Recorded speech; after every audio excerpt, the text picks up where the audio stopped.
Have you ever found yourself in a predicament that you couldn't fathom, no matter how hard you tried? No? Well, I have. Oh yes, I assure you, I have. Confined to this space, this box, this hell. For how long, you ask? I couldn't say. It's hard to tell when you're encompassed in utter darkness. Wet, cold, greasy darkness. I've had a lot of time to think. A lot of time indeed. So much so that the coffin I was buried in has long ago rotted with age and allowed for the dampness to seep through the wood. Seep right through to me as I lie here chained. Those bastards left me face down without even a pillow for comfort. Even if I could free myself from these chains, there is simply not enough space to turn over onto my back. It's not the most comfortable position, you see. I supposed over time I would get used to it, but I found that not to be the case. My chains have been digging into my chest for far too long. Time is a funny thing. Back when I was mortal, it seemed to go by so quick. You could tell the time by where the sun was positioned across the skyline. You knew it was time to wake when it rose, and you knew it was getting late as it set. Then the moon and the stars would fill up the night sky, and you could tell it was time to sleep. That rule of thinking no longer applies to me. Not here, not in this box. Time acts differently when you're in the dark. Sure, for the first while you can kind of guess how long has gone past, but after a while time seems to play tricks on you.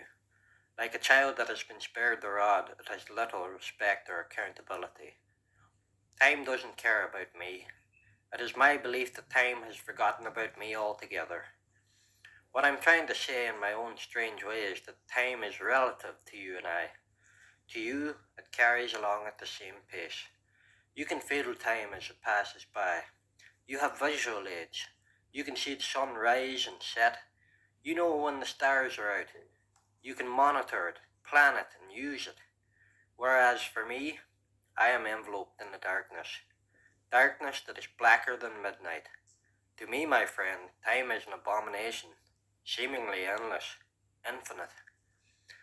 To say I am lonely down here is an understatement. That is unless you could call the earthworms and other mud dwellers company. I feel them crawling and writhing over my flesh, you know. They serve as a constant reminder that this is not a dream. If it were a dream, I'd have woken long ago. That's not to say that I don't dream. Indeed, dreams and reality sometimes fade into one.